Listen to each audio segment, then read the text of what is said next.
stream today is to speak to you on an issue. And all of you talking about weight, forget that. We're not talking about weight business here. We got something important to talk about. To speak to you on an effort led by Senator Yombli Kanga Lawrence, the pro temp of the Liberian Senate. And I'm going to be very respectful to Yombli. She is, or used to be, a political ally. I've been involved with Yombli's both campaigns for the Senate. Both campaigns.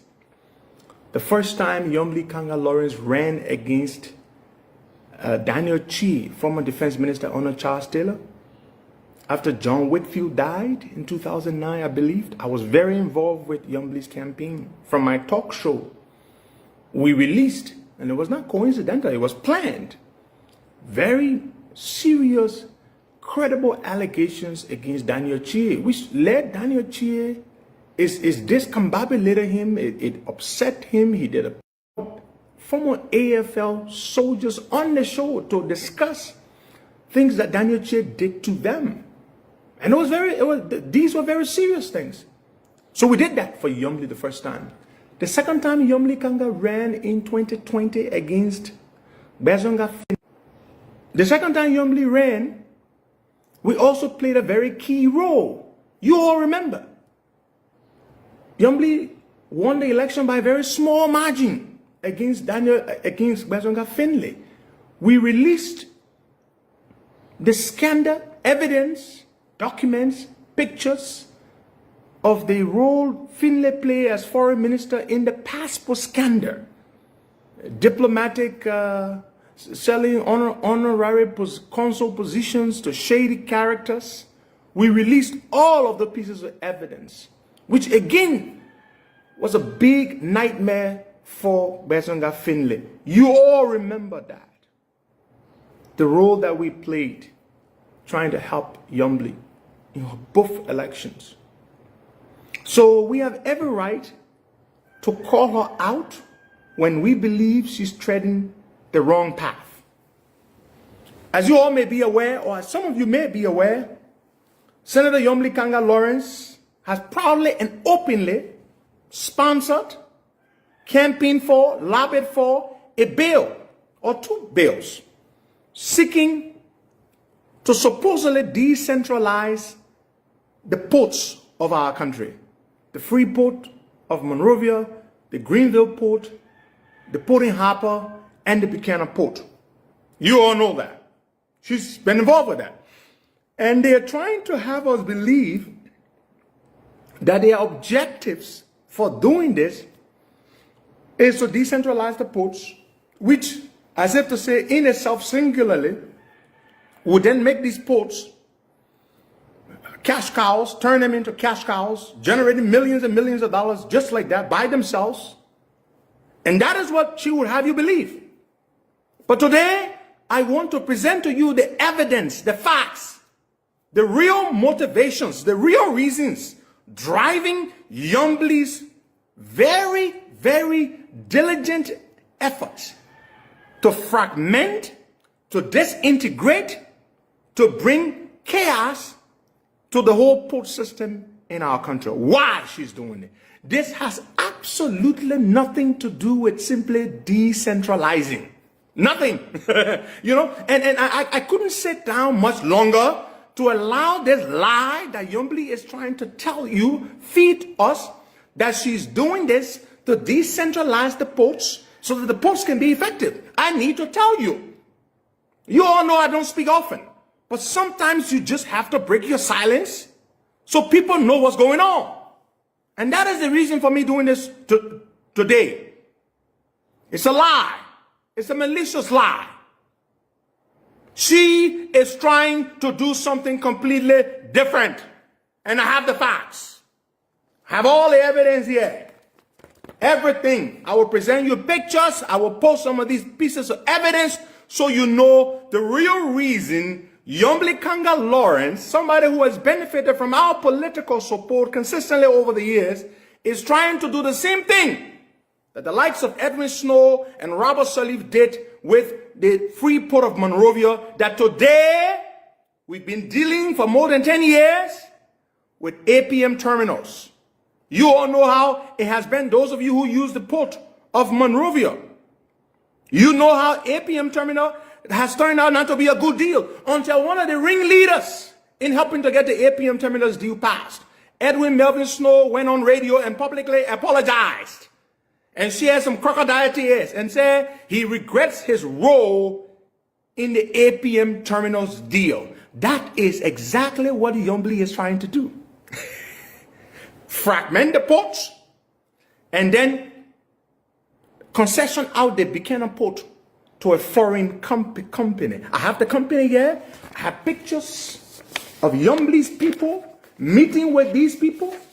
I have everything here, including her family members and all. I have it here to show you. So let Yombly stop lying to us and trying to make it look like, oh, we just want to decentralize the port. No. The Buchanan port is about to see increased traffic.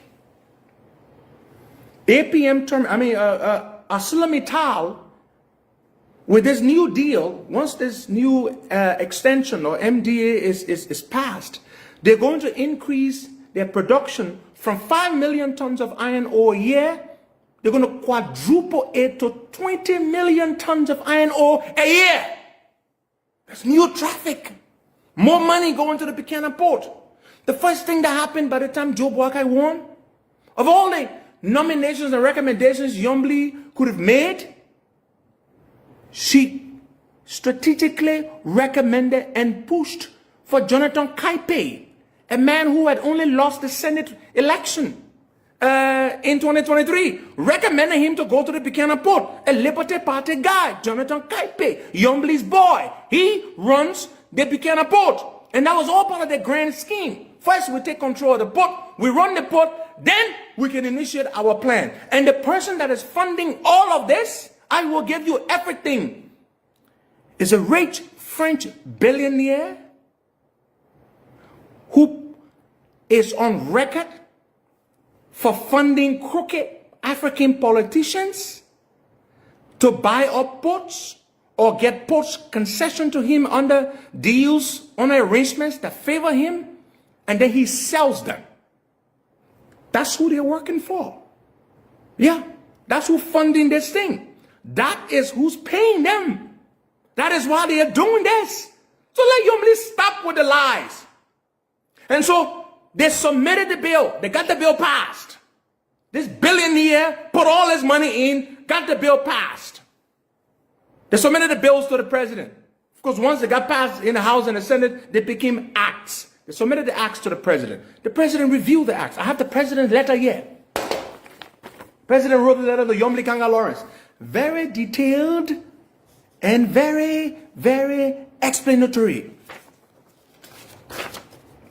The president vetoed the bill, the two acts. And the reasons the president gave are very clear. By the time the president vetoed these two acts, what did Yombly do? Yombly went right back, and this is in July 15th. The president wrote her, vetoed the bills and said, no, I cannot allow this to happen. We will not do this. You know what Yombly did? Yombly went and got back to work. Hurriedly. All the issues the president pointed out, they did not address any of those issues the president pointed out. The president said, number one, you cannot seek to pass such a legislation seeking to end the structure of our port system as we know it without getting the executive branch involved. The National Port Authority must be involved. The Ministry of Finance must be involved. The Ministry of Justice must be involved. Maritime, which stands to be affected if these bills are passed into law, must be involved. Get them involved. They did not. There was not one public hearing. Not one public hearing was called to do this. Not one. The president said, among other things, and I will read here. The president said, on page 2 of the president's veto letter, he said, and I quote, listen, this act would significantly weaken the Liberia Maritime Authority's statutory powers by transferring regulatory functions to a new agency. Now, Yombly is claiming that these acts, when passed into law, would decentralize all of the ports and they will work by themselves, right? But no, Yombly is seeking to create a new agency headed by 9 board members. 10% of the proceeds generated from all these ports would go to pay for these 9 board members to run these ports. So what's the point? You're saying that you want the ports to be independent, to be completely decentralized, but now you are advocating for the creation of a new body, a new agency. So the president is saying this act would significantly weaken the Liberia Maritime Authority's regulatory powers by transferring regulatory functions to a new agency. The president goes further to say, if signed into law, this is the president's veto letter, and I will list all the issues. If signed into law, the act would substantially render the Liberia Maritime Authority partially redundant. You know what the president said? If I sign this thing into law, Yombly, what work would Maritime be doing? You want me to take Maritime's functions to inspect vessels, to certify vessels? You want me to take all of the functions and give them to this new agency? What would Maritime be doing? The president said no. That's one count. Then they went ahead and said they will revise it and bring it back. But guess what? Did they revise it? Did they remove this? No. Now go and read the act.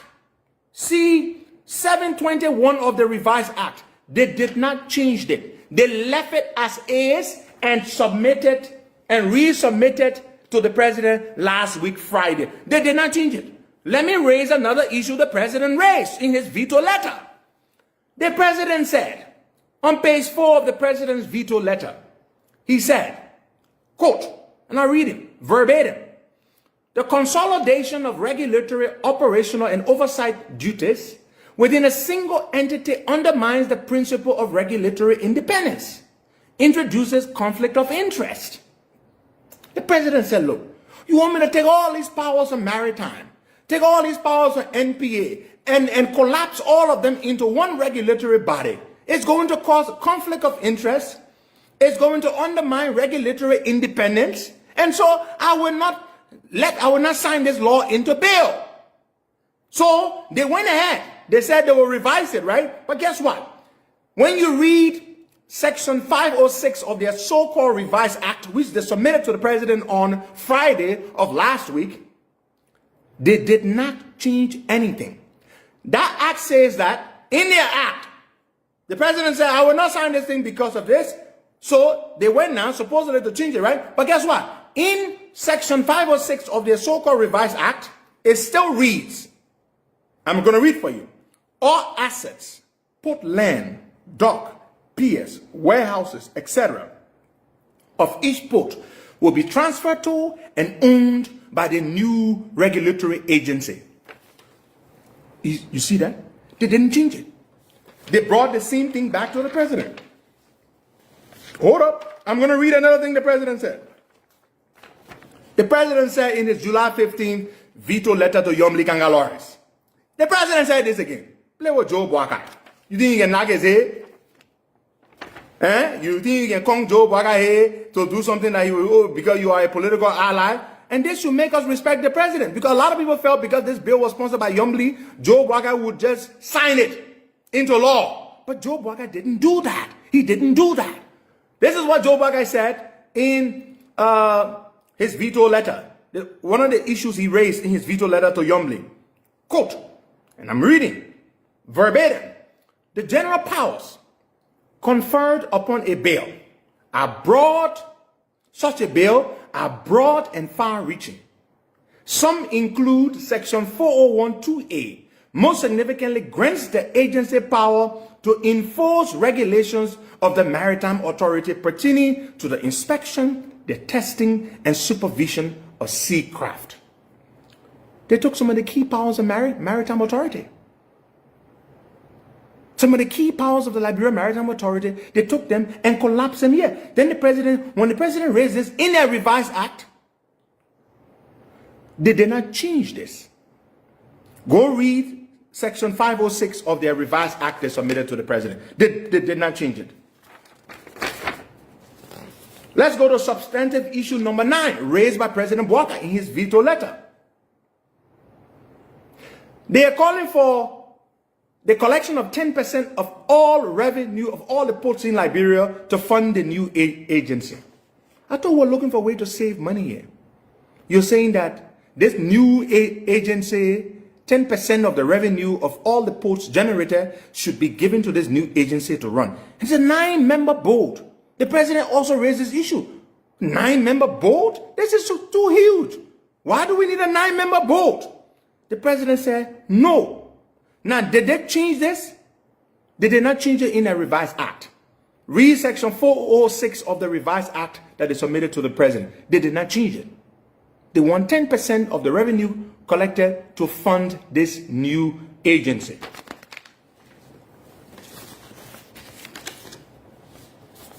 I have here the opinion of the Justice Minister on this act, or these acts that were submitted to the president which were vetoed.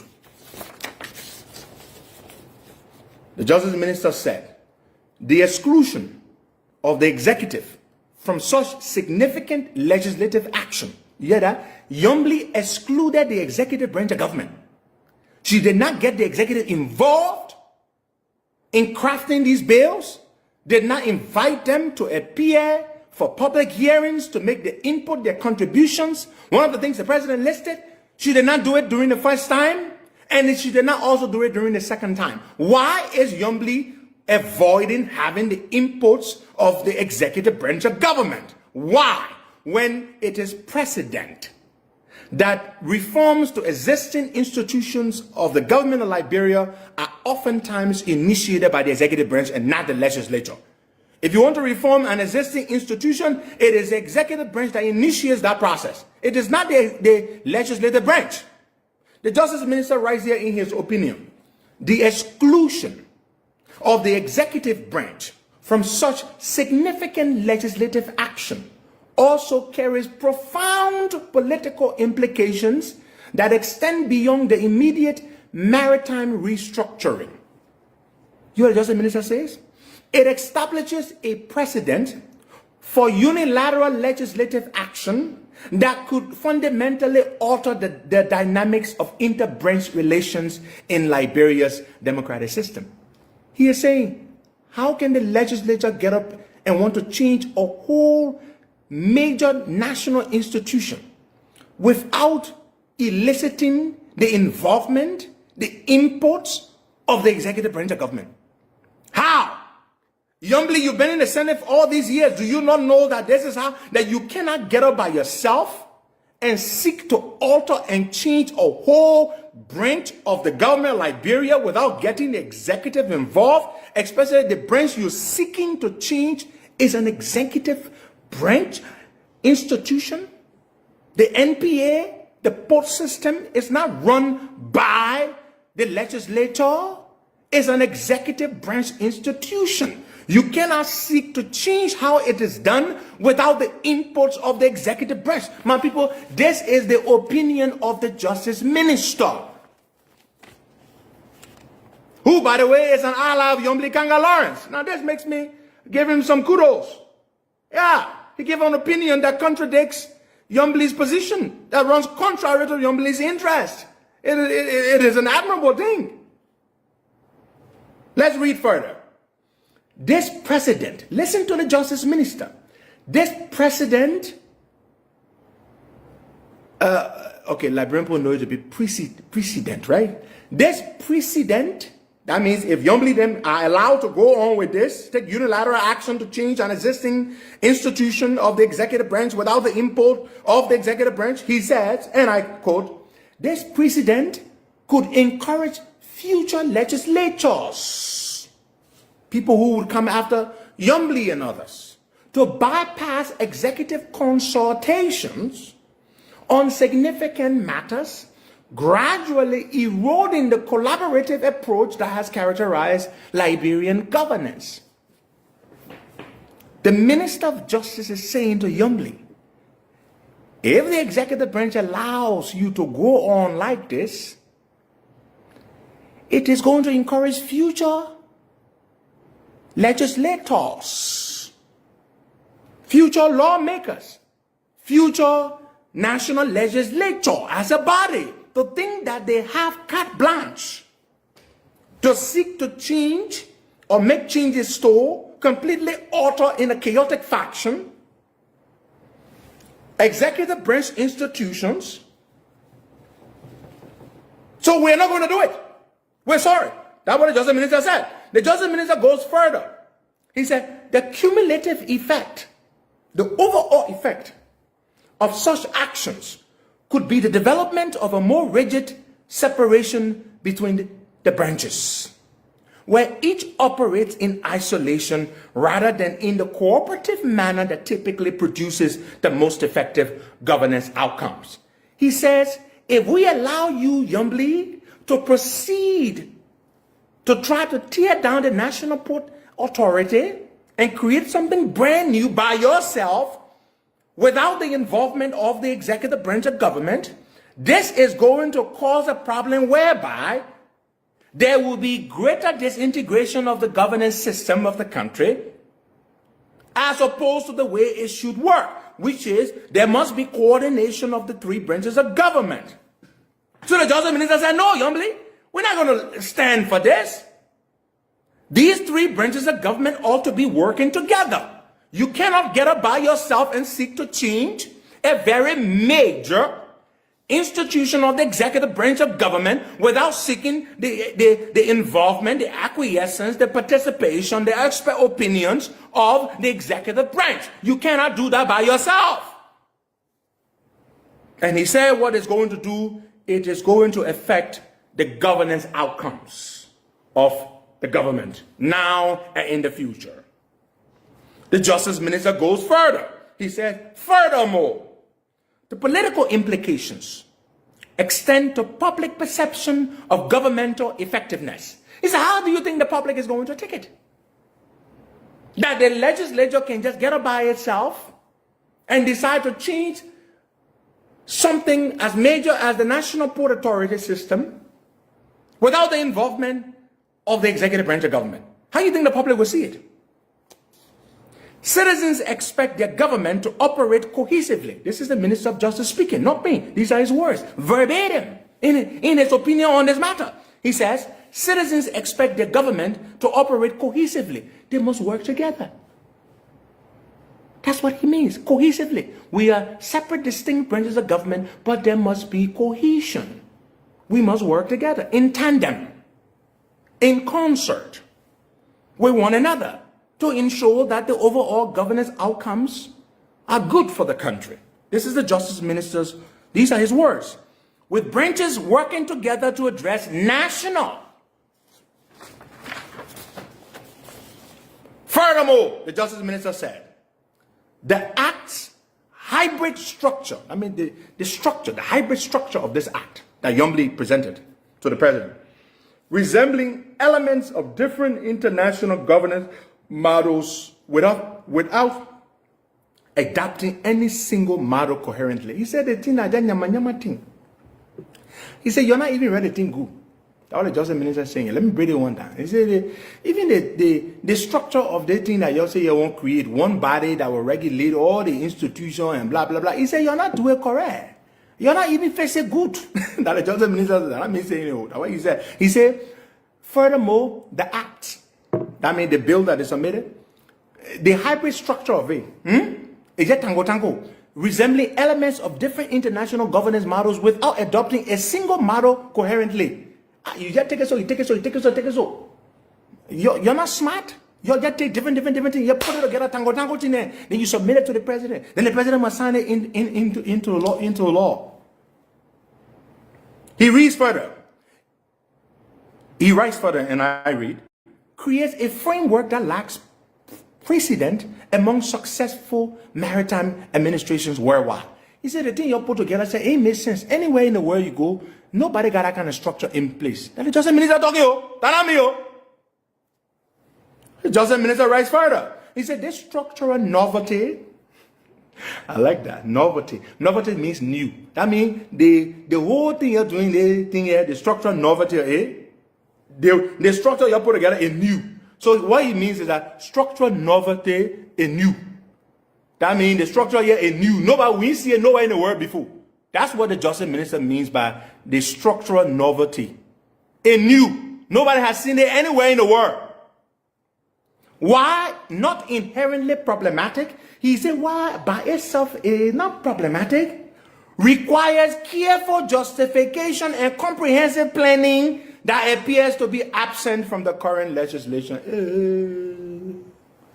He said, even though your structure you put together is new, maybe it can work, maybe it will not work, but we need to plan carefully to make sure that it works.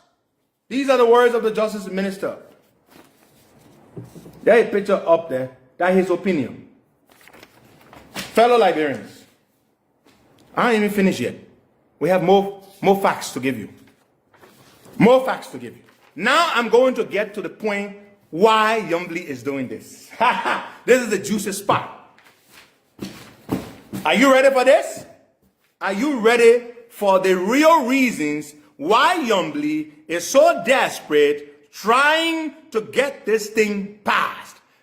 And then I have to call my brother Darius DeLong here. DeLong, you know the role we play to make you senator. Your first Senate raise, your second Senate raise, your first Senate raise will raise a lot of money. You declared your bid for senator on the June 7th protest. In the face of stiff opposition from other officials of the COP, which I created, I nominated you the spokesperson of the protest. Not that you are a better speaker than I am. But I made you spokesperson for the June 7th protest because I wanted you to use that platform to help your Senate election. You all remember. Tell me if I'm lying. People are like, but Costa, you have the biggest voice in the country. Why would you make DeLong the spokesperson? I said, I'm trying to help DeLong. We made you senator. Your second election, I raised $35,000 campaign for you. Everybody knows you got elected because of the work we did.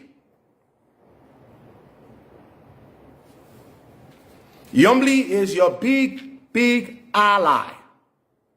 And you're sitting down there and you're watching Yombly do this day long. I'm very disappointed in you. I have every right to be disappointed in you because the contributions I made to your election, had I not made those contributions, you probably would not be senator. In fact, there were those who said that it was I, rather than you, who should have been fielded by the opposition for the Senate position. I said to them, no, I am in school doing my bachelor's degree. I do not want to disrupt my school process. Let DeLong go. I was the most prominent opposition figure at the time in the country. Everybody said it should be me, not you. But I supported you. I told them, look, I'm a young person, much younger than DeLong. He's my senior by 5 years or more. I mean, by 10 years or more. Let DeLong go. And I do not regret that, DeLong. I do not regret that. I supported you. The history of your both elections as senator of Montserrat County cannot be written without Henry Costa's name being prominently mentioned. Everybody knows that. Your performance in the Senate, to a large extent, has impressed me. But on this particular one, you're sitting down there, Darius DeLong, my own dear friend, and you are allowing Yombly to try to make the exact same mistake that Edwin Snow and others made, to concession out our Freeport of Monrovia to APM terminals, a deal that we Liberians have come to suffer from. They promised they would make the port modern, They would improve infrastructure. It would be one of the best ports in the world. Instead, they've only made tens and tens of millions of dollars, and they have done no real transformation of the free port of Monrovia. And our dear sister Yombli is trying to repeat the exact same thing. I have here the strategic plan of the National Port Authority. The president's vision for the port system of our country is prominently articulated in the strategic plan of the National Port Authority. As we speak, these plans are being implemented. The president's vision for the port system is being implemented by the National Port Authority. The ports across this country will, for the first time, thanks to President Boakai's vision, be granted a degree of autonomy. Particularly, and perhaps most important among them, they will have their own budgets. They will have a degree of financial autonomy. They will have their own budgets, which will be approved. The funds will be given to them. They will spend their own money. Hiring and firing decisions, HR decisions, for the most part, for lower level positions, will be done at these local ports or these regional ports. Only key appointments will be made by the National Port Authority, because the president wants to see decentralization happen. This is something the president is very passionate about. Instead of working to support the president's efforts to do this, you are seeking to fragment and cause disintegration so that you can proceed to concession this port out to a crooked French billionaire who has stood trial in France for bribing African politicians, for buying elections for African politicians so that they give him ports, which he sells. In 2002, the French billionaire that Yombli and others, and that Yombli is working for. This is the man Yombli is working for.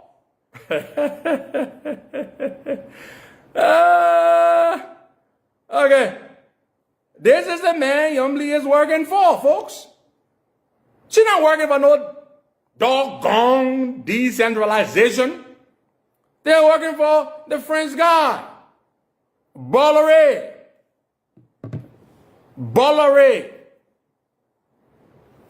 His company stood trial in France for bribing African politicians. You know what he does? He buys elections for them. Go read up on him. I will post his name. He comes to your country. He would buy a whole election for you.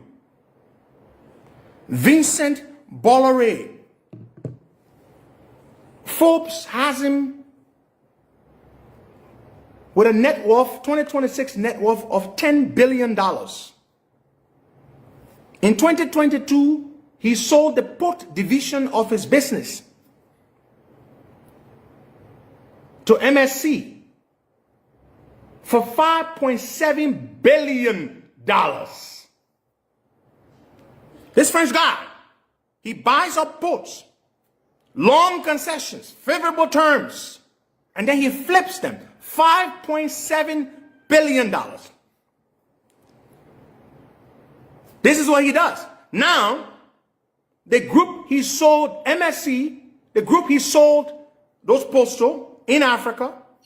Let's hold Henry and Pedro Costa there this evening. Welcome to BKS TV. Welcome to the Heat Hour show here on BKS TV. The show has been really on Voice of Tapeta in Tapeta City, Nima County, and Voice of BKS in Butuo Town, Nima County. As you saw on our page this morning or this afternoon, our guest tonight on the show is Honorable Armstrong Goba Selekpo. Armstrong Goba Selekpo having to be a former senatorial candidate of Nima County, and also is the political advisor to the political leader of the Citizen Movement for Change. Armstrong join us here tonight on the show to discuss varieties of issues ranging from development to politics to everything you think of. And I want to believe that this is his first appearance on any media platform in this 2026. So it's going to be a really, really good conversation. Nima will be playing tomorrow. Recently had press, let's say, a post-match interview at the Samuel Kando complex, and he said a lot of things in our interview. He said little but a lot. So we're going to be asking him all of those major questions here tonight on the show. My name is Junior Payne, your regular host of the Heat Tower program on BKS TV. I'll be joined subsequently by the rest of the panelists, but our guest is in the back, so let's bring him on as we get started with the conversation with him. And we will move on we go. Boss man, good evening and welcome. How you doing, Chief? I'm okay, and I'm happy to be on the show this evening after a long period of time. Yeah, for a very long time you've been away. Happy New Year, man, boss. How you doing? I'm okay. How are you coming on? Yeah, by the grace of God, we are doing awesome. We are doing really, really great. How was the New Year celebration? Where did you celebrate the New Year? You are former senatorial candidate, also political advisor to Honorable Musa Hassan Beliti, who happen to be one of the top political figures in the country. So when you're celebrating the New Year, I think you have to go to other people to celebrate with them. Why did you celebrate the New Year? Firstly, the New Year went well. I mean, the political year of the CMC on Musa Assembly did extremely well. He did a lot of donation. As you may be aware, Musa is one of the Nimbayan that is down to earth. He's a philanthropist. He's a politician. He's developmentally oriented. He's very, very strong. He did extremely well by ensuring that he put smile on the faces of the people in his district, because he focused on his district, and I think his staff also were happy, and things went well. So I'm happy to be associated with Musa, and I think Musa is one of the best leaders we have ever had in the history of Nimba.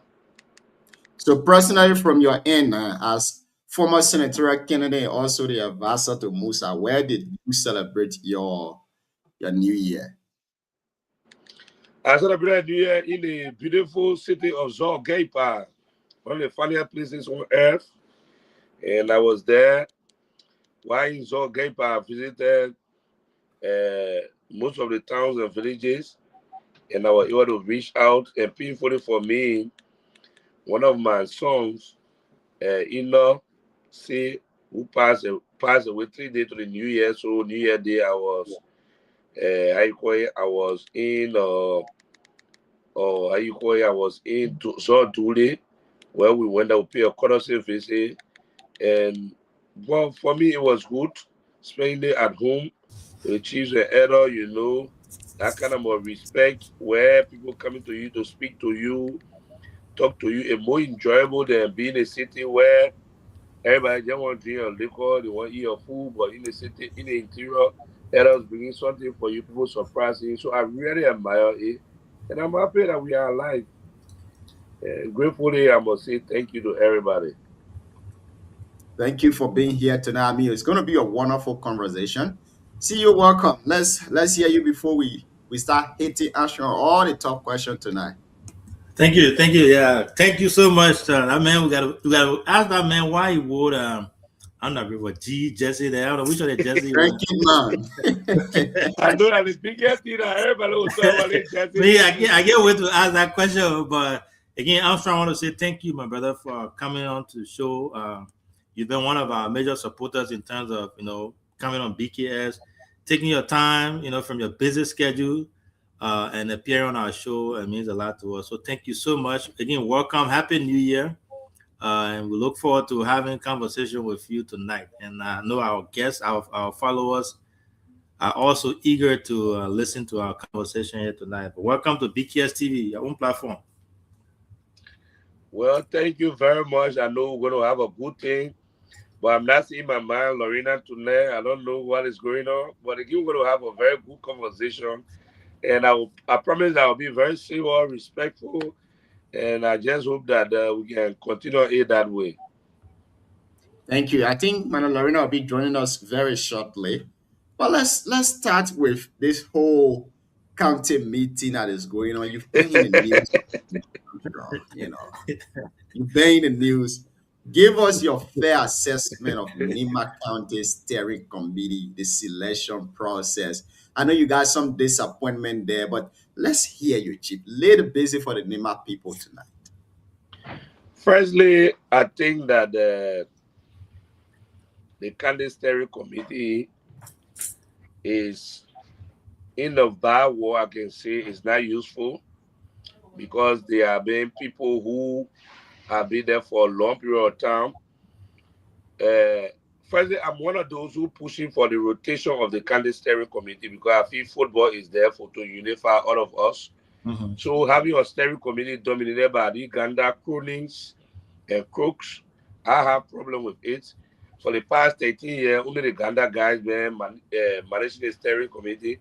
They are manipulated so much to the extent that they have presented themselves that without them, nobody can manage football in the match, something which I say no to, because football is supposed to be for unifying forces.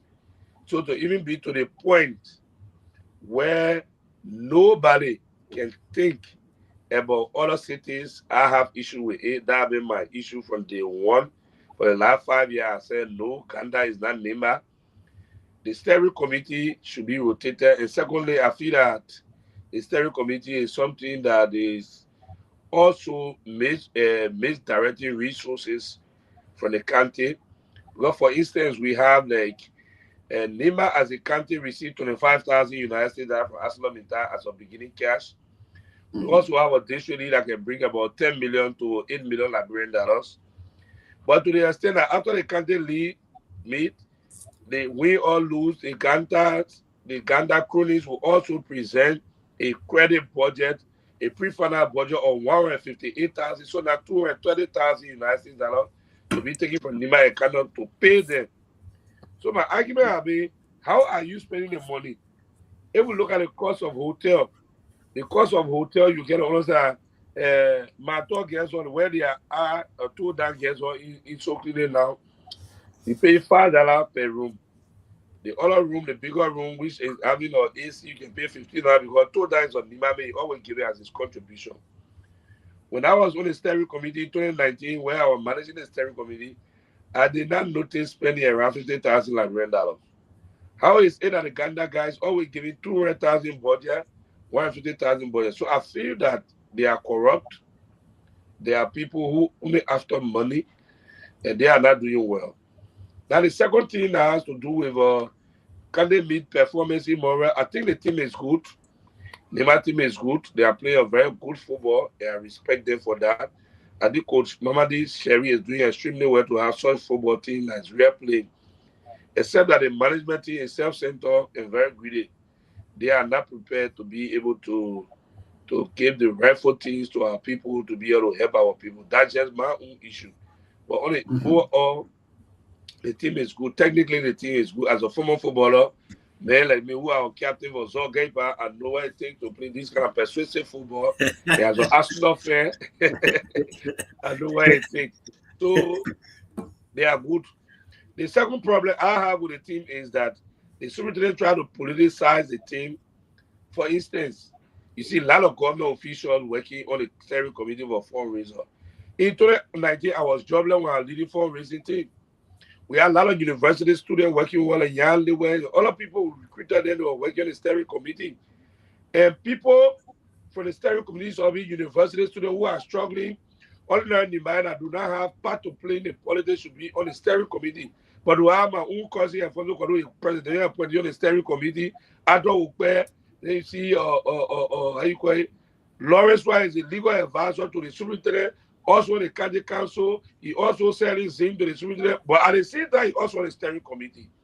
So I think the students try to politicize our whole football team that's supposed to be for happiness. So that was one of the reasons why I decided not to wear your Nema candidate jersey. I decided to support Kemo because I feel personally that we can't live in a country with grief. My brother, my papa want me to be happy. I just want to be sorrowful to myself. I don't like to grieve. When I grieve, I can get dry. That's why I don't do jealousy, because when I'm not jealousy, can be grieving. So even when I'm jealous, my woman can get dry. So for that reason, I don't like anything that I'm doing to grieve. I don't want to pretend that I'm supporting the man body at Jersey and follow me there and be grieving. So I feel happy to support Great Kemo Kante. I think Kemo is one of the best Kante. I worked in Kemo for 4 years. I was very treated. I worked on Kemo steering committee before when I was there. So I feel happy. Great. I mean, this whole Nima County Sports Steering Committee thing, we have a lot of questions to ask. Recently, one of your friend and brother who you know from San Nicolas, the Aloysius McCall, raised a concern when it comes to selecting the publicity head from the county. According to him, they always leave those that do journalism outside. Those that have the mass communication degree, they leave them outside, and they bring people who just did, like some of us now who just doing the media team but do not have the proper paper. They just put on the committee. What say you on this statement? President Elisha is right. The truth of the matter is that if we have a better NIMA, we need to define everybody's role. We need to first of all try that those who are not actively in the politics like us, like me, I'm compromised in some instances because I'm a politician. I get my side. People like you and other independent people should be given the right, that's my argument, to play a role on the candidate steering committee. The candidate steering committee should be able to rotate. Ghana guys are managing for 13 years now. So what sense it make that you cannot be able to give to the young people in Senegal this year? Next year you give to the young people in in Scamble. The following year you give to the young people in Ban. The following year you give to the young people in Tabeta. Rotate it so that everybody can have their contribution. Set a ceiling for the candidate steering committee. For instance, make it clear to us that the candidate steering committee should not be able to spend more than 75,000. So if Ari Seka is managing it from Mutuo, he got a ceiling to work in. But no policy for the candidate steering committee. Superintendent are using it for money laundering. And I personally took this complaint to Kou when she came. Marco, let me call Marco for respect to Madame Kou. And I told Madame Kou, go know that, Lord Mama, at a stand now, we will want us to have a different policy. Let's say the steering committee will rotate. How much to be spent?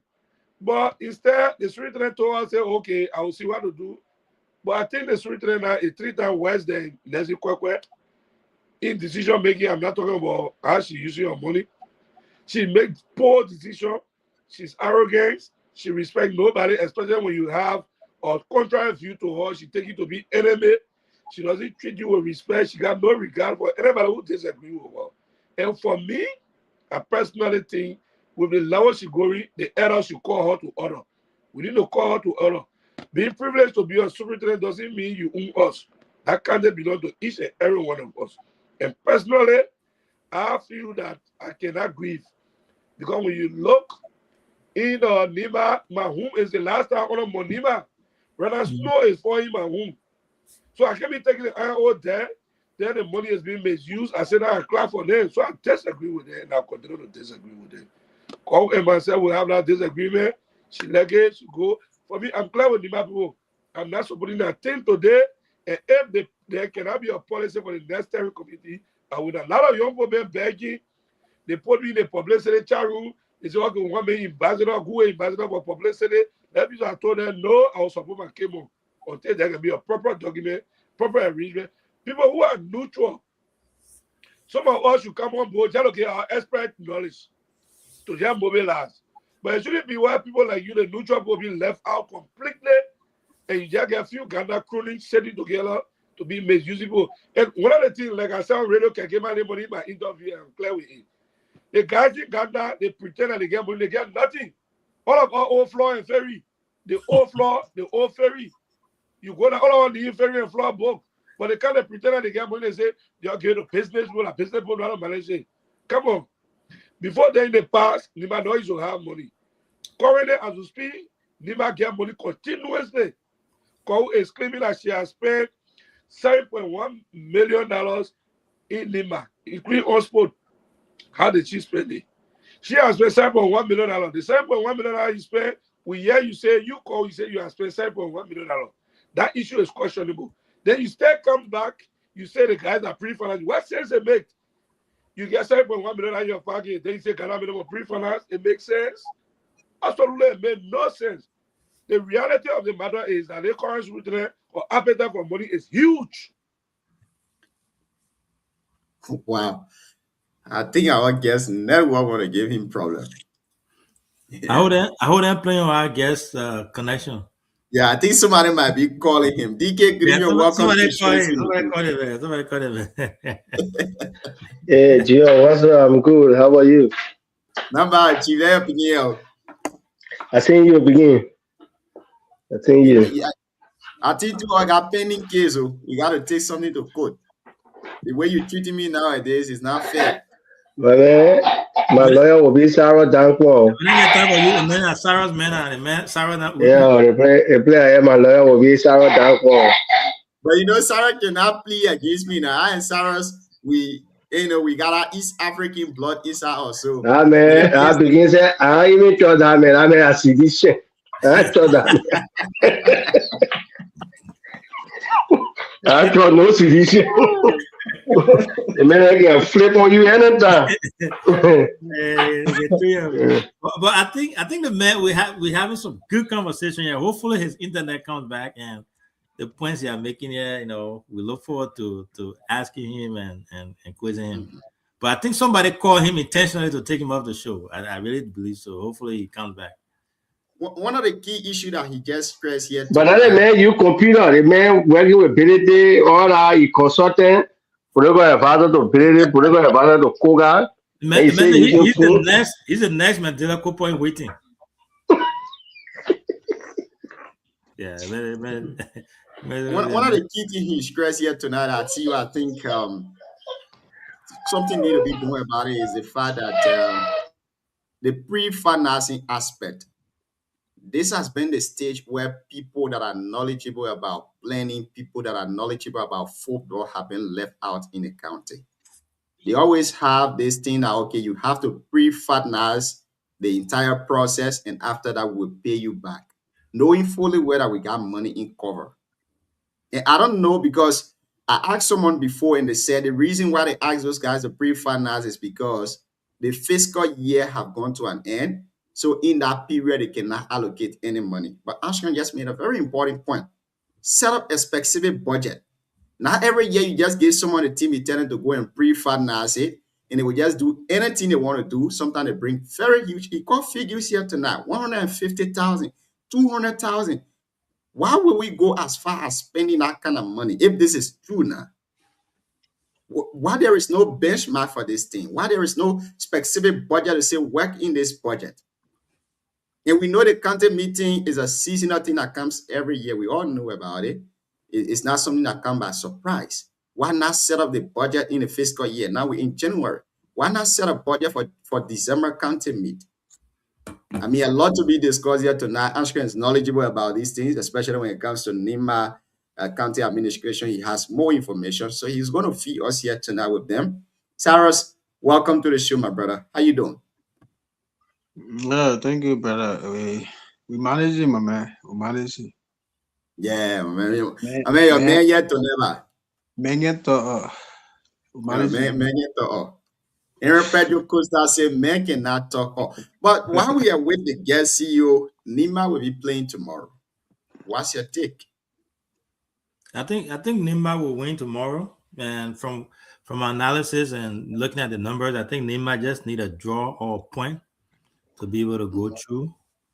We have a very good chance of going through. So going through is not a question. I want to go back to what Armstrong talked about. I have few young guys from Nima who sent me messages in inbox.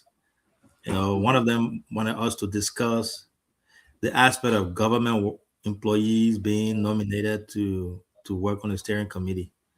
And at that time, we were not ready to have that discussion. But Armstrong just made that point here. It's Nima County. They have so many people over there who are qualified, able, and ready and willing to take on that role. And I also think that if you mix it up and you change it a little bit, then you will be able to have other people who have the opportunity to be able to do something. And I know it's not free. They'll probably have little things to buy, a scratch card and gas and things like that. So giving other people who are not employed, maybe students who are not government officials, I think it will be something that will really, really shed a light on. It will also help to break that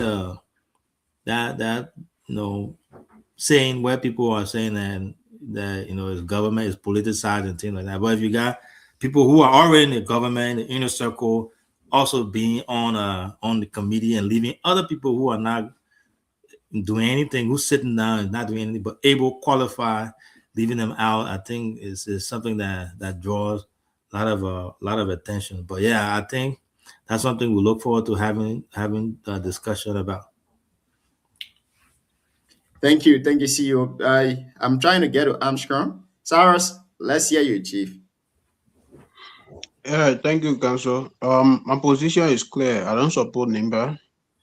And the reason I don't support Nimba is not that. Why are you from the opposition? I'm not supporting Nimba. Armstrong is not supporting Nimba. My man, Cole member Gono continues to micromanage Nimba. The woman using Nimba as though Nimba is her personal property. It hurts me, my brother. It hurts me to see Cole micromanaging our country.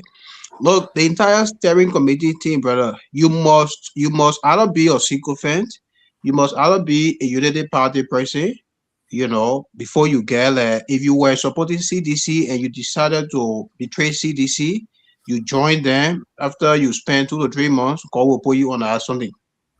You see Armstrong Mazia there, you think Armstrong Mazia is there because he supports CDC? No. The guy has withdrawn his support from CDC. And now he's a Unity Party president. That's why they are on a committee. So you must be one of them. Listen, I mean, when people say it is about sports, we should support our own. I don't understand. This is about Unity Party. I mean, the society we have now is, I can't stand Cole. That Guba was saying the woman is truly arrogant. I don't know who does she think she is. We've had superintendents. Nelson Kogo was there. He was running things, he could not listen to anybody. Today, where is him? He's home sitting. Very soon, Kogo will go home and be sitting.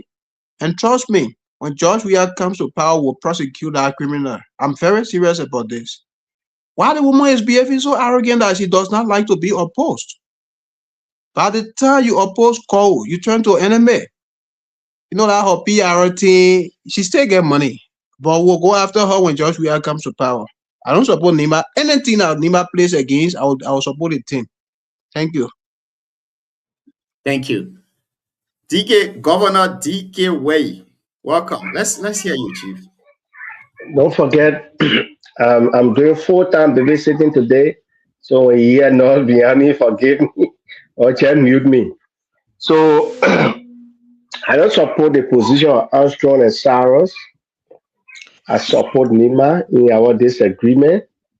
Nimba is the only country we have.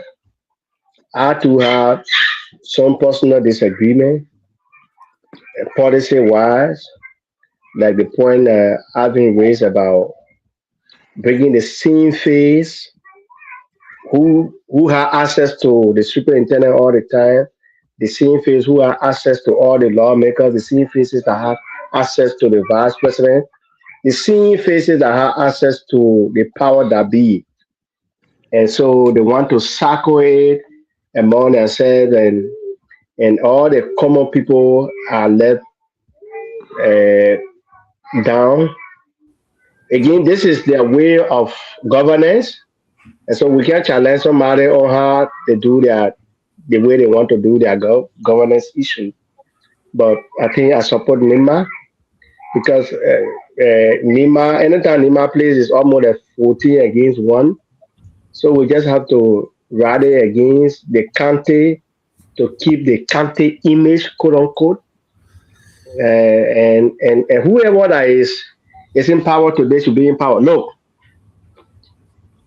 whoever knew that, I was telling somebody 2 days ago, was that 1998, between 98 and 97, I was leaving from Tanane to Monrovia.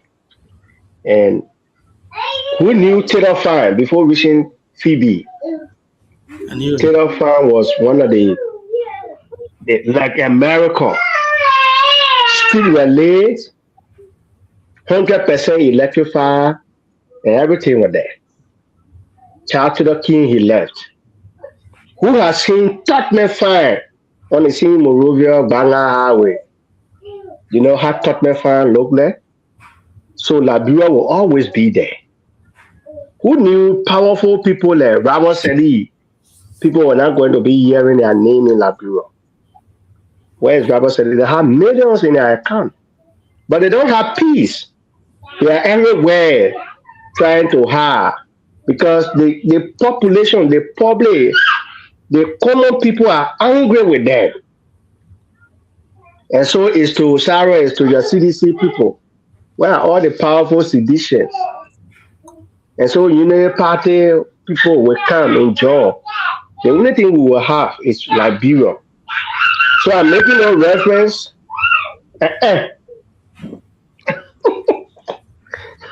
So I'm making a reference so that we will know that there will always be Liberia. Yeah, let us support our team, regardless of who is at the realm of power today, whether they're listening. In fact, I don't blame them. Now everybody will support them. So they too will have to turn around and look up to people who support them. I don't have issue with that. But anybody who govern should govern that you are leaving tomorrow. Leave your position, let the public celebrate you. So the current administration, whatever they do with the sports thing, I don't have. But my only thing is when we are doing something for Nima, it should just be long term. I don't want, like I said the last time, I don't want us to do something like fast food. That it's just second and gone. They can't tell me it's just 2-3 months and it's gone. What next after they can't tell me? So those are things if I were in their circle to at least talk to them, those are things I would tell them to do. But I don't have issue with anybody. There are people in position now who are close friends to us, but because they're in position and you say certain thing that was not right into their belief, they decide to excommunicate you. And afterward, we stay here. And so that's it. So if you have anything against the country, Sarah, up. There you go. So you continue. Yeah, Belupa. Ade u gome. Okay, that's now. That's why I'm Yeah, but I think I have to. I understand where Armstrong is coming from. I understand where Sarah is also coming from. I understand that, and I actually respect it. You know, I understand where they're coming from. But everybody is different. We all approach things different way. Yeah. So in the way we vent our frustration can be done differently. I don't think they hate Nima. They are doing it out of the love for Nima. It's just the frustration. I got them saying what they're saying. But right now, you put Cyrus there, you put Nima, you put Grand G there, or let's say Kimoye and Nima to play. He may say that, but deep down in his heart, he's Nima. But I think I agree with every one of you, all of you. And unfortunately, like DK said, some of our colleagues, our brothers who are in the government, when you say things the other way, when you look at it from a different vantage point, they start to look at you in different fact, and that's not how it's supposed to be. We all have different way of thinking. I think Sarah always say this on the platform here. You know, psychology. Everyone is not wired to think the same way and make decisions the same way. We'll always disagree, but that's why they are leaders. So if you think our leaders are there and you are in favor of the leaders, and those who have questions, who have genuine concerns, should not raise those concerns, because when they do, then they are quote unquote anti-Nimba, they are anti-Nimba one agenda. No, I will say no to that. In this great United States of America we live in, they disagree, DK. You know, every day they will rip Trump apart. They disagree to the core on policy issues, and they disagree. But that doesn't mean that, you know, we don't love Nimba County. We are doing this out of good faith. We love Nimba. That's why we are holding our leaders accountable, and we'll continue to do that. But yeah, I got issues with it. I got serious concern with it. But at the end of the day, for me personally, I'm a Nima man. Regardless of what you do, we'll still support our team. And then when we finish supporting, we'll win the trophy. We'll come back here. We'll ask them those questions. We'll ask them, you know. But I hope Armstrong can come back to help us answer some of these questions, because he was giving some information that we don't have, we've never heard before. The formation of the steering committee, the way it's done. I think it should be diversified. It should be representative of Nima County, not just one sector or segment of our county, where just in Ganta. Ganta is not Nima. We got people outside of Ganta who are capable and able to effectively lead our team. But yeah, I will stop there for now. Hopefully, we can get our guests back online. Yeah, I'm trying my possible best to get to him, but I don't know what's going on. But he might join us very shortly. Now, Oh, to okay. He just sent me a message. Say you'll be with us within 10 minutes. So we can okay, move with so let's keep the discussion going while we still are with him. Again, he stressed some very important points here before he left, and he made some recommendation which I take very seriously. Now, one has to do with members of the steering committee. Now, I'm not anti any of those that are on a committee. Afanso Koto, Ato Wogbe, those that were just appointed recently. I'm not anti any of them. But look at the students that are going to school. Afanso Koto can buy bed rest for his house at the end of the month to put inside. In Liberia, there is no part-time job for students. Even those that have graduated, they don't have jobs to do. This little, sports steering committee thing gave a little padam to you to take home at the end of the month or at the end of the tournament, but people are left out. A lot of people are left out. He made recommendation. Let's make this thing rotational. I mean, moving forward, we can make it rotational. Let's make it rotational. This season, let's say yes, is for Gian, let me tell you that Gian, let me say something to you before you continue. I think our argument should be Mhm. majority of the people who they appointed who are already working, their goal is so they can have access to be on a pavement, on a page when Nima is playing. Beyond that, those people are employed, taxpayer paying them. They can buy VIP ticket anytime and sit any part of the field. The issue should not be about Padam because the next thing is they will say, oh, this is a pro bono job. But the thing is, majority of them, to me, push this appointment.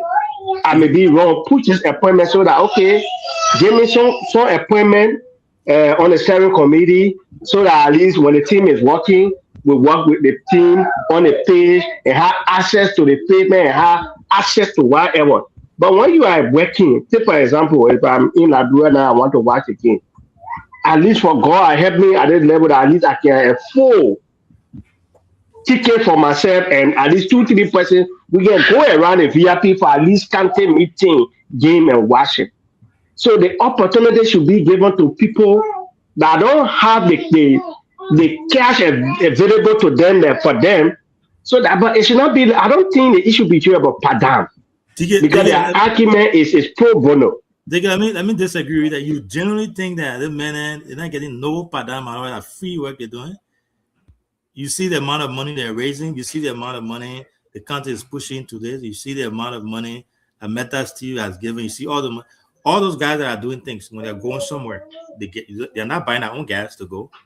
They're getting small. So I mean, again, I'm not disputing what you say, but to me, I think I saw 1 or 2 responses from 2 or 3 persons that were appointed in the roles and they said they were pro bono. But if they are getting anything, I'm not saying the argument is wrong. I'm just saying they can afford. In terms of buying gas, they can do that. That is opportunity be given to the least person in our society that is that working at least so that they can have access to this. That's my argument. If they are getting paid, again, it's fine. All the other people that was saying in it, even if you are not contributing directly, your remittance in Liberia is still contributing indirectly. So that's it. I agree with you, DK, but I think the major aspect of those guys being on a committee is because of Padam. In as much as they might frame it on social media or in the public to say they are doing a pro bono work, but I believe they are working because of Padam. The little job they're doing there for the less than 2 months that they're working for, some of them will go home with 1,000 plus. So it's again, it all boils down to the way politics have divided us in Liberia. People think that when you're on the other side, you cannot contribute to this particular government that is in power. It makes it difficult. very much difficult for young people who want to be even independent. Imagine, I want to always make emphasis to Aloysius Michael's story here tonight. Aloysius Michael is a very seasoned journalist in Nima. He has worked with ERBC, a very professional guy. But you will never see these people on committee. You will not see them on committee when you see them, they start singing other officials. Once they start praising them, you see that people bring them on committee. Recently, I don't want to call his name. One of my senior brother who was in the CDC, we know. I mean, the Babi just joined the Unity Party according to rumors. Armstrong, that guy is a hustler. He's a praise singer. Armstrong. We saw a shy with him, Kundaman Brabi. So definitely the main guy appointed on the committee from Kundaman Brabi. No, but yeah, I said this is the disagreement with Armstrong. Armstrong is our brother, and Yeah, I know. Saros, and yeah. But listen, my disagreement with you. You don't have the information about Armstrong. Armstrong was suspended by CDC. I So know. why you say about Thomas Farah? You suspended the guy for no reason because he supported Koga. But this man, we have our standard bearer still going into election. This man sing praises to Kun. You expect us to Yeah, but have you restored the suspension? Have you brought him back to the status quo? So If the guy is I on just set the suspension, he example. chooses to support anyone he wants to support. Did So You that's can't the suspend thing. people and say they should say that they should not support anybody. I was just setting an example to answer. I don't want us to narrow the conversation. That man loyalty, the main loyalty is tied to who's in power. So you expect us to such a man that is after opportunity. You expect us to maintain him to be leaking sensitive information to Kun. Who does that?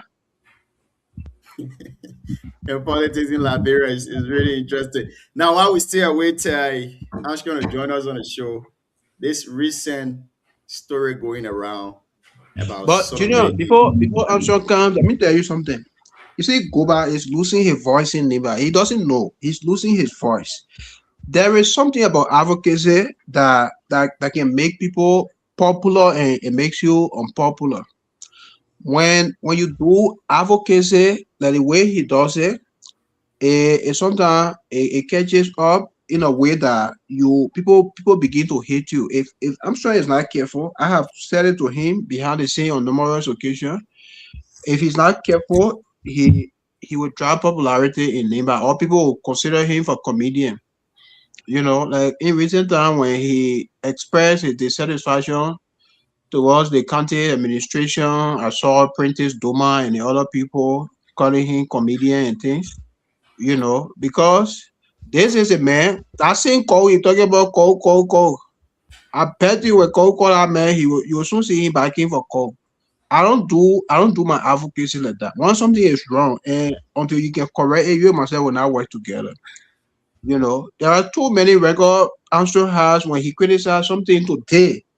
In the next minute, by the time the person reach out, Armstrong defending the same person. You don't operate like that. And because of that, too many young people don't like to start. Let me tell you, I'm not supporting Nima because Armstrong is talking to I18 now. I18 is talking. I call your attention. Our people are looking. They ain't gonna tell him in your face yet. I call your attention. He's looking for so.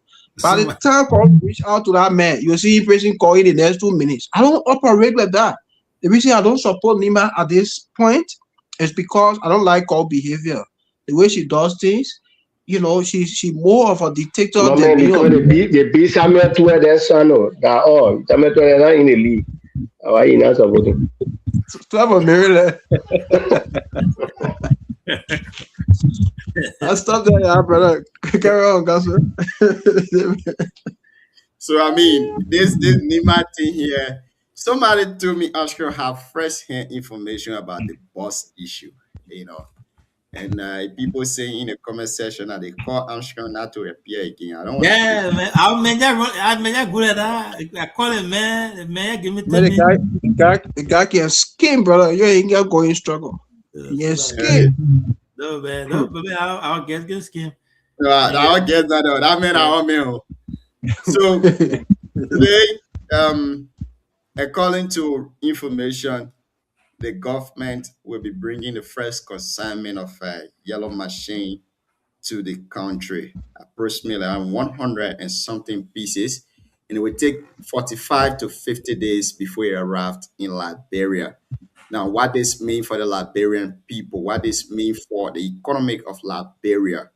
I mean, we've had machines before in Liberia. I want you to give us your fair assessment when it comes to maybe the benefit of this to the Liberian people. How prepared is the government when it comes to maintenance, when it comes to operators? How prepared are we to run this entire thing? Cyrus, let's start with you. Yeah, thank you. It's a great news for our country. I must admit, it's a great news. But this whole machine thing for me, I don't see sincerity in it. People are just doing this thing to score political point. People want to prove a point to make it look like CDC did nothing. So, and I will want you to check in Nimba. Let's not even go to other countries. Check in Nimba. And Nimba purchase our own machine with our money. We purchase our own machine. Where are they? All the equipment Nimba purchase, where are they? Are they still functioning? That would be the same scenario. The government is just wasting taxpayer money. We are all happy to have those things, but who maintains them? Do we even have the money to maintain some of these machines? Even the operators, how do they get paid? So it's a whole lot of conversation surrounding this machine thing, especially maintenance issue. So the first year, the 2027, when they bring it, they distribute it across the country, and maybe 2027, you will start seeing them around. Maybe you will see them on the highway, the other one tire burst, the other one give up, the other one. So kind of thing will happen. You will soon see them on the highway, and the next government will come. They will not even want to cater to it because it was purchased by a different government. So for me, it's not a good strategy to bring machine, but let's see how it works out for them. But for me, looking at Nimba machine, no hit, no tail, today you don't find those machines anywhere around. It's a waste of public resources.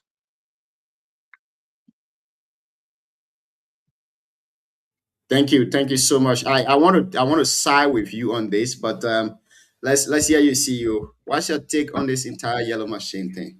I think it's a good thing. We all want development. It would be a great thing for our people. But from the beginning, from the very start, it has politics written all over it. And my concerns, I have two major concerns. One, the way in which those machines will be utilized in every district or every county. For example, like Nema County, where is it going to go for? What the priority will lie? Which district goes to first? How long it stay there? Is that something that's going to be the decision will be made by the county administration from up there, and how it's going to be, or is it going to be something based on the politician interest? So that's one of my major concerns. And like Sarah said, the maintenance issue too. We had machine before. It's not like it's new to us, it's strange to us. So how is it going to be maintained? And there's just so much into it. But overall, when you look at it from a holistic perspective, we are getting new machines for each county. That's actually a good thing. Now, I read something somewhere. I think it was on Wanto's page. He said we were it was supposed to be 19 or how many machines we were supposed to get, but apparently it looked that we are getting only 3. So I don't know, like the first set of consignment or the total or the overall consignment that's supposed to come. But overall, I think it's a good thing. Hopefully, those machines are used for their intended purposes and our people benefit from it. Thank you. I think you guys have said it all when it comes to this machine thing. I'm a bit concerned from where Nima came from before when it comes to machine issues. When it comes because the major thing here is that I'm pretty sure that this machine will be turned over to the county administration during the regime of those people who managed Nima machine at that time under Manan Ide Gonglo, where when she was superintendent, there were information that some of those machines were going to some other districts and they were called back. So we don't know whether this will be the same because There are other people in the county who are also opposition to this government. I don't know whether because of their stance they will not benefit from this machine. I'm not really sure of it yet. But my major concern, like all of you have said, is the issue of maintenance. Who do we have to maintain these things? Do we have budget to maintain them? It's a concern that I think the government needs to address. Now, you bring in machine to the country. How many mechanic or expert you have that will be able to maintain these things? Because bringing it to the country is one thing. Maintaining it when it comes to the spare parts and everything is another aspect. How many young people you send outside of Liberia that will maintain this machine when it comes to the country? That's a very serious issue and a very serious concern that we all need to speak on so that the government can address them. But our next topic here will be a bit sensitive. It's a little bit sensitive, but we have to discuss it. And I wanted to go back to previous things that we've been seeing. So NSA, one of NSA agent, his name is Peter Jala, alias Bon Jala, was allegedly accused of sodomizing a boy that led to that boy death. Now, information that we're receiving is that Peter has been, placed behind bar by the Liberian National Police. Now, I have two questions for us to answer here tonight. Peter is working with the NSA. Going back to the former minister of deputy minister of youth and sport, with a recent alleged rape case. How far is it? We don't know. Now, my question to you, counsel, will the victim family receive justice in this case? It's a difficult thing. It's a difficult thing to say. This is rescue government. You can put your head there when it comes to issue of legality. When it comes to the issue of rule of law, you don't put your head there. I posted a clip today on my page when in 2024 Prophet Key, the same Prophet Key they're using on propaganda to talk to opposition leaders to insult their parents.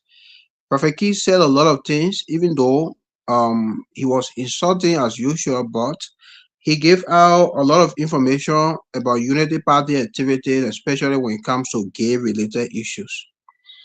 I think he said that in 2024, he said a lot of things about Joseph Biker and the personality he holds. And then from there, one can draw their own conclusion as to how this government will end and how it began. Now, to the issue of the sodomization, it is not just about sodomization. Sodomization is a crime in itself, in keeping with section 14.47 of our penal code, but now the issue has resulted into murder. The young boy died. The boy died today. So the fact that the boy died, it is not only now about sodomization, it's murder, because he died as a result of his action. So let's see. But for me, I have no hope that the court will do the right thing. I don't want to put my head there.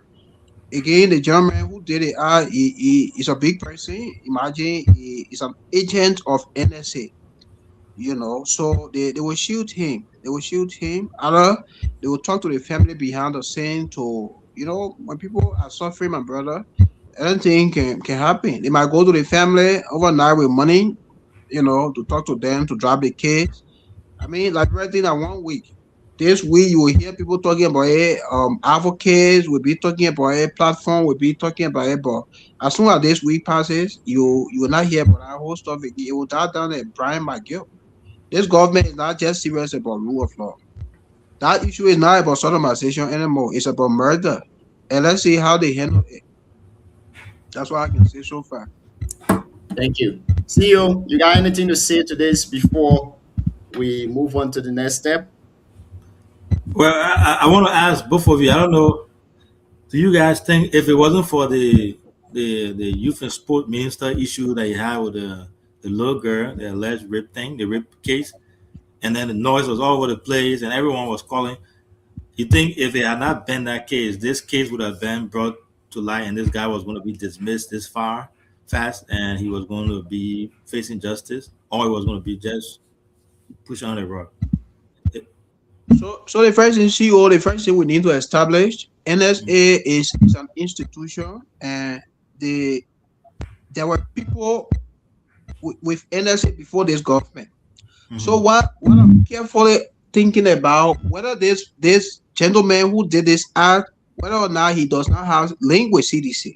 So if that is established that this man was carried to NSA or he was with NSA before this government, then I will conclude that they dismiss him because he's now a Unity Party person. I will fairly conclude that he's now a Unity Party person. That's why he was dismissed.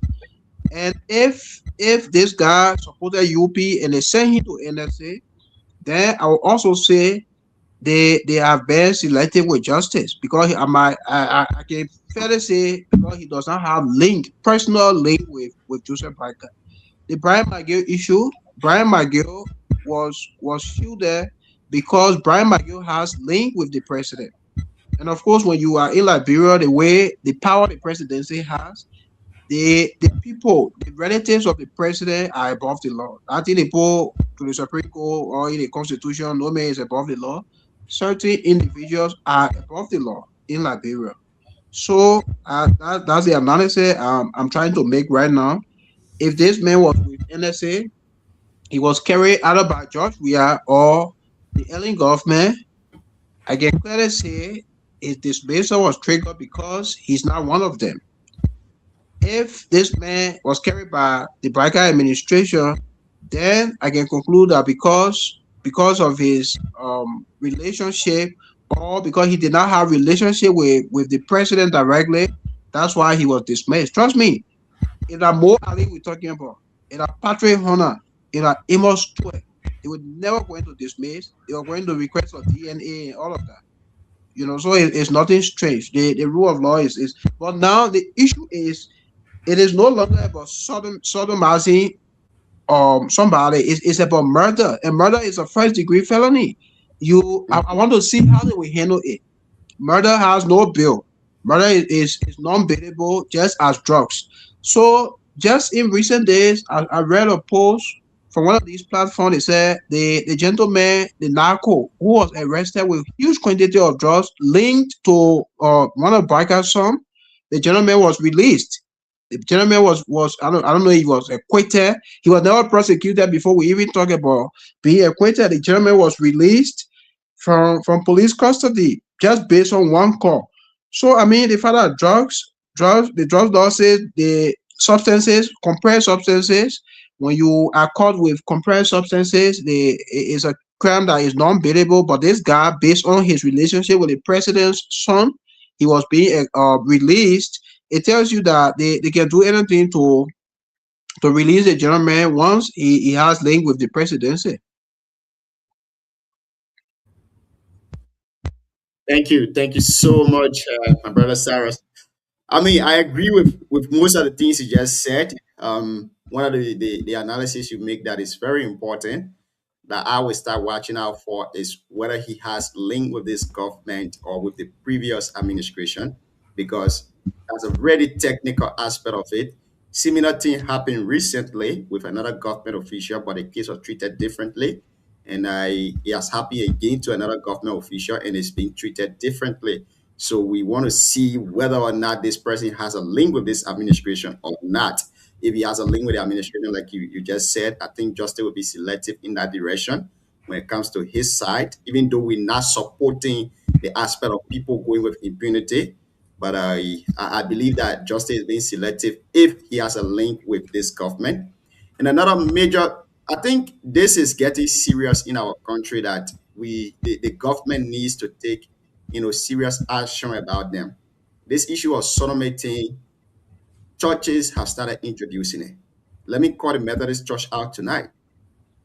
If and only if the government could have stepped in with Methodist Church to set a precedent, you will not see this happening right now.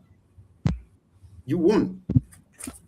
So you see, there is a fraction within the Methodist Church right now. You got Global Methodist, you got a United Methodist. This is like a benchmark that they are setting for kids to be sodomized in Liberia on a very, very high level. But hold on though. Very- The church, what the church has to do with that? Has there been any act like this done by the Methodist Church on record? No. Methodist Church is not on record for sodomy, but they have signed, according to information and verified documents, they have signed to this, that they introduce it, they accept it because we are human beings. So men and men can marry indirectly. That's sodomy there, because if men and men marry, anything that happen on the contrary there, and our panel law is against that. So if a church is introducing this as a doctrine, and there are people attending those churches, CEO, this is my point. You got youth, you got elders attending those churches. They would think this is a normal thing to do, which of course it is not a normal thing to do, and it should be abolished in our society. But to this issue of Peter, I think justice should take a course, and I believe that he should face the full weight of the law if he's found guilty. But if he's not found guilty, he should be released, and whosoever that does that should also face the full weight of the law. But Cyrus raised a really serious point.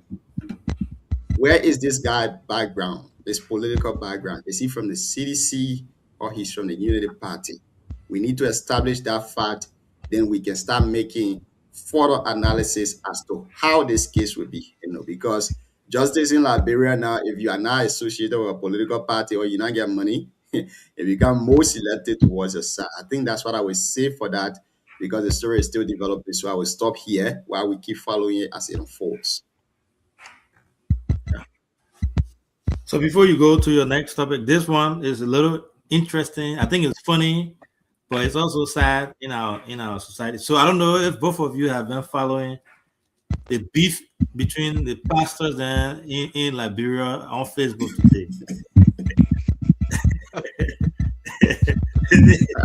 They got it. So it getting serious. So the pastor Fulfillment Anobati, the man said today that he's the 001 for prophecy. No oil. No.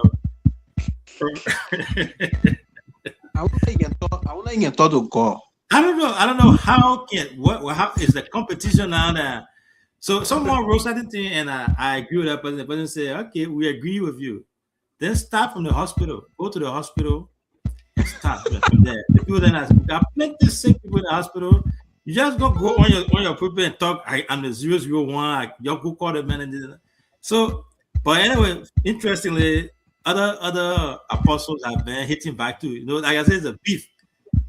So Apostle, Sammy Davis says he made a post. He said the man, he was not called by God, but he was called by hunger.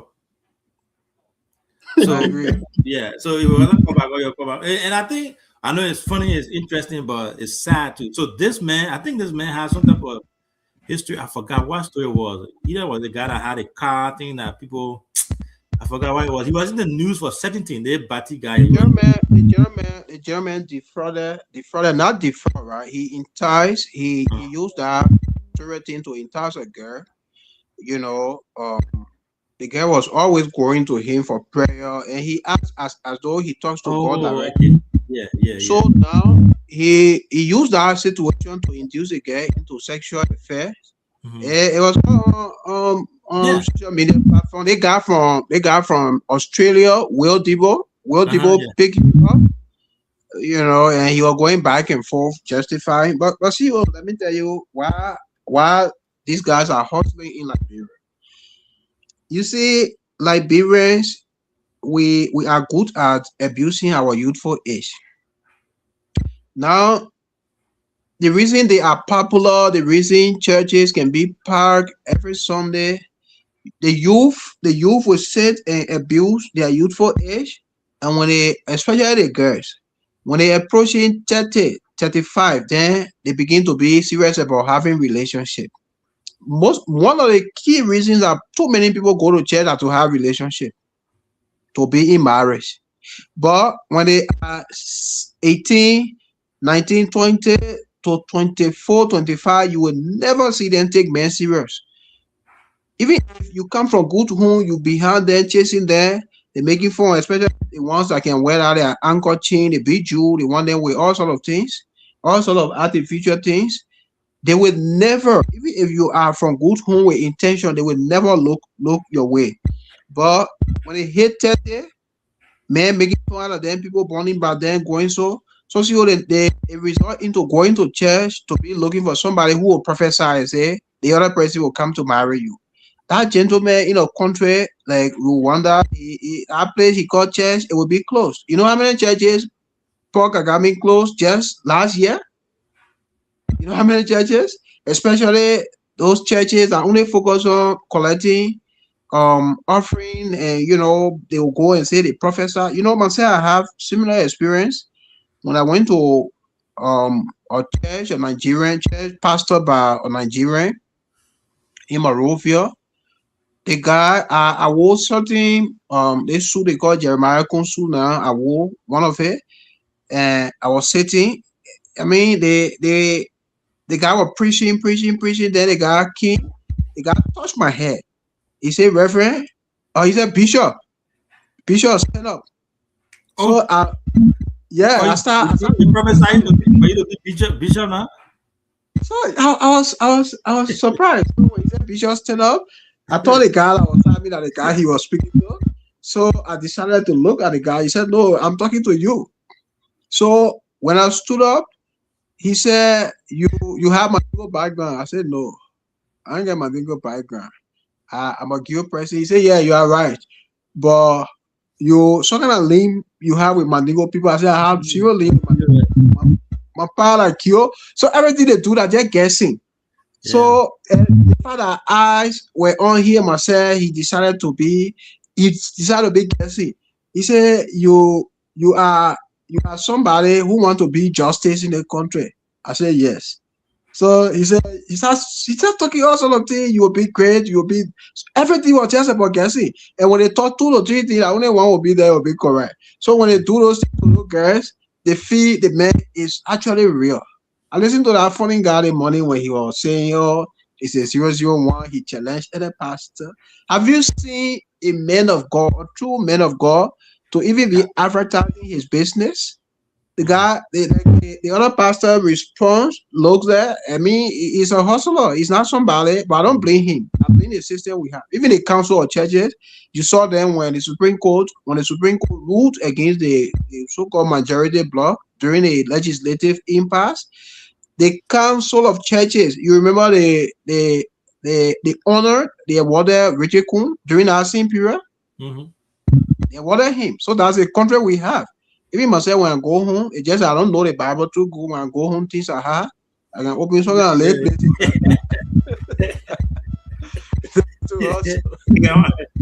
I saw it today. I saw it. I couldn't have said, but somebody said that he's trying to trend. Right? He will come up with this news to make him trend. So the last time he trended negatively, I guess he enjoyed it. So now he just sparked up that thing. So now everybody talking about him. The man said he did 001 for prophecy in Liberia, and he dare anybody to prophesy more than him. So my question to him was, it's not competition. So but I'll let Gino take it from there. For me, I think he just exposed what they usually do in Liberia, because when you listen to the recording that was circulating on the social media, he said he's not like the other pastor that would go to arrange things behind the scenes. So he knows that they arrange things behind the scene and they come in front of us, they behave like they are prophesying to us. So many people fall for these things and they think that, okay, it's real. I mean, don't get me wrong here. There are prophets out there, but I think a lot of fake prophets exist nowadays. I saw the recent one that he just did. He apologized to the general public. He apologized to the various pastors for the language that he used. I don't know whether these people, they have lessons or they are. When I think some part of 2019, when President George, that was the House of Legislature or the the revenue authority said they wanted to impose taxes on the various churches in Liberia. I personally agree with them because with the way church is being run in Liberia now, anybody that don't get anything to do, they just we got to build church. Here in Rwanda, where we are, I think Sarah should know about this. Every church have a standard. A church must have a school or a clinic that will serve the community. That's one of the criteria you need to get. Either a school or a clinic or a hospital that you need to have to serve the community. If not, you cannot have a church. Because of that, a lot of churches were closed. And you see the thing where you have speaker playing everywhere, churches were closed for that. As a church, if you do not have a parking lot, they close you. In theology. You must have a degree. So these things are not taken into consideration in Liberia. You see one young man, he's speaking to a group of elderly people, calling them my son, and he going at the round pace of even calling other pastors fake, saying that they go behind the scene to arrange things, and he don't do that. I mean, Yeah, come on, man. it reminds me of the other one that says, I think it was the one that said "True Daddy," right? The one I was prophesizing on Yes, sir, Daddy. Yeah. yeah. I don't fake one for if I know flaming fire. I fake. It's true. It's true, Daddy. But it's sad though. When I saw that today, I was funny. I laughed so hard. You do our own critics. I love gentlemen too. Oh, yeah. So you use your power to threaten people. But overall, I think it's unfortunate. Now you got pastors that are supposed to be praying for people, healing, spreading the word of God, what the Bible said to be doing. Now they are on Facebook. And then I'm a little disappointed in other pastors that are even responding to him. Right? Because it's like a court, other than Israel. Yeah. So somebody want to say something to the contrary, you will see them coming in.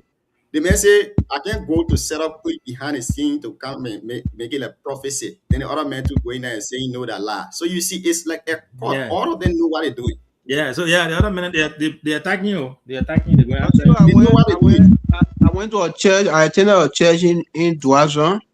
I had dollar in my pocket. I decided I just planned from the house. I said when I go, I will use $40 as offering, so I can bring my sister back. And brother, when I went, the dollar, when the woman time for offering, when she praised, I took the $100. I took my $220. I put in the basket. Then the woman said, we say God can bless us because we pour little offering, and our prayer points are more than the offering that we offer. So I begin. That thing is just about business, my brother. Your verse. She said the prayer request you made, you put in $40. How does God answer? As though God is the recipient of the money. So when I came home, I said the other player, when they see my phone again, that call it. But overall, why it reminds me of one of Jesus' teachings. When the Bible said end time is not definite as somebody know. But there were too many things the Bible indicated to make us know that the second coming of Jesus is nearing. No fake prophets, people. I mean, everywhere around the world now you see those fake guys, especially Nigerians, they make money out of those things.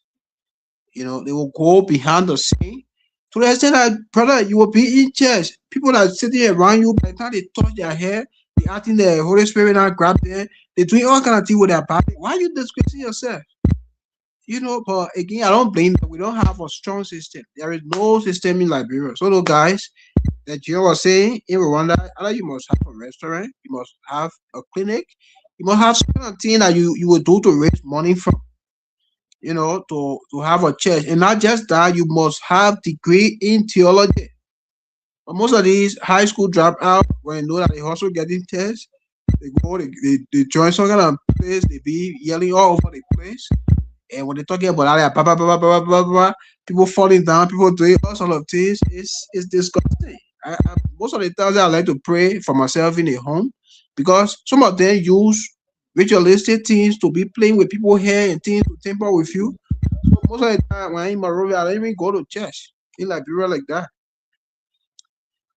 Yeah, I mean, it's a great conversation.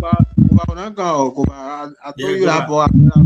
Yeah, go back. Yeah, Say, so Kuba just sent us message that he will join us tomorrow. His electricity is giving problems, so we will not end it here for today, and hopefully join back again tomorrow on the show to discuss issues surrounding Liberia. Before we leave, see you. Let's start with you. Your final word before we go to Cyrus. yeah, again, we wish our team all the best. I still believe that Nima is going to win this trophy. We'll win this year's county meet. We got a very good team, well balanced team. Now, after we win, there are questions that we will ask, which is normal. Like any other country, any other organization, we ask questions. Accountability is very, very important.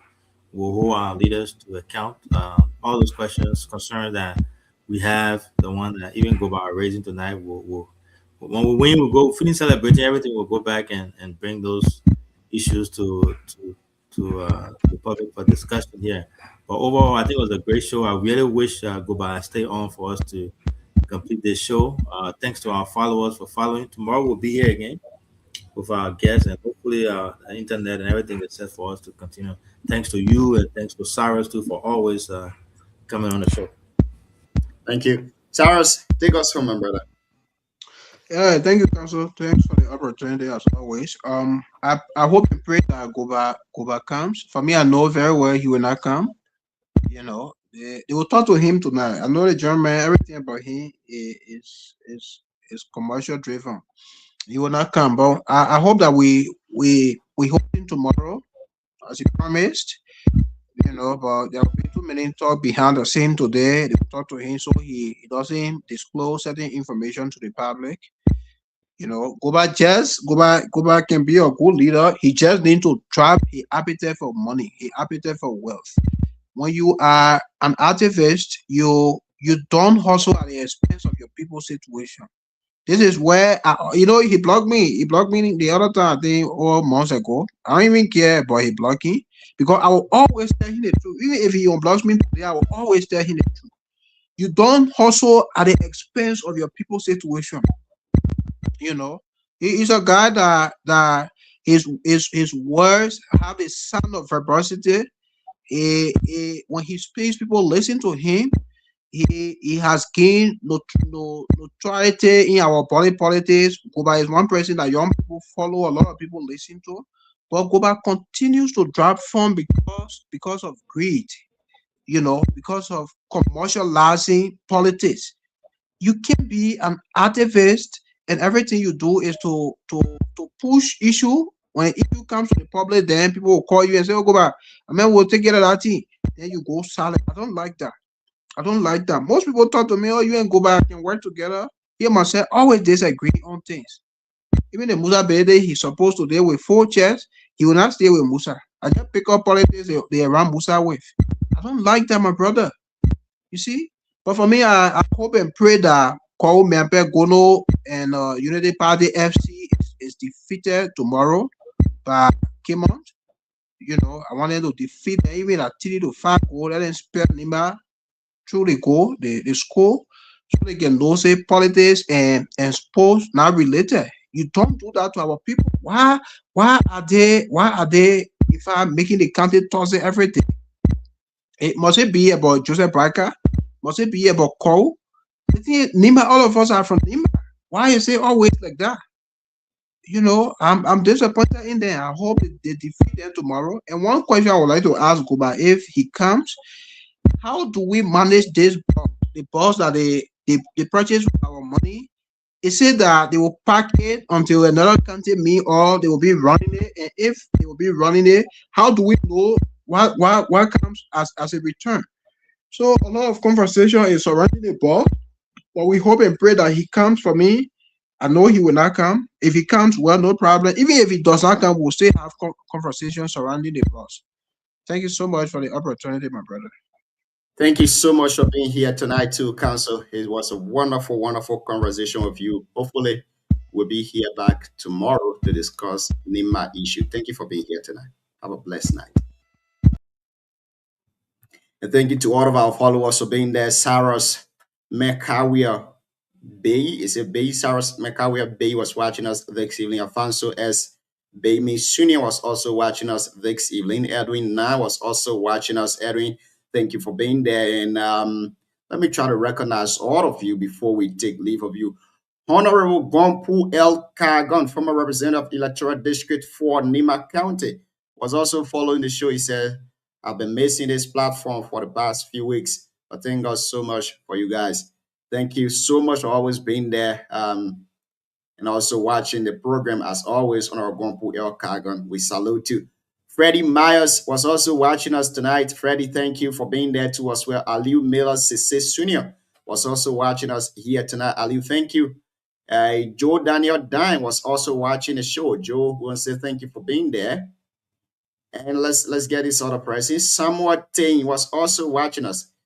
Samuel Tietun was watching us. Samuel Tietun. Okay, Samuel, thank you for being there. Rufus Sell was also watching us this evening. Rufus, thank you for also being there. Prince Actor was watching us. Freddie Miles was also watching us. Wonkamen Lufien was also watching us. Of course, a lot of folks were watching tonight. Mamiadi Kakeko Sunia was also watching us. Eugene Liwei were also watching us here tonight. Eugene, want to say thank you. Again, those of you who also listen to us, Thy Radio, want to say thank you for also listening. And I thank you for being there. Abraham G. Dine was also following us from ERW community in Monrovia. Thank you guys for being on the show tonight. It was a wonderful, wonderful time being with you. Hopefully, we'll be back tomorrow, same time, same TV station, and same radio frequency. I've been your host, Junior Payne, on the Heat Hour program. Catch it up tomorrow. Have a blessed morning, blessed afternoon, and blessed night, depending on where you've been watching us from.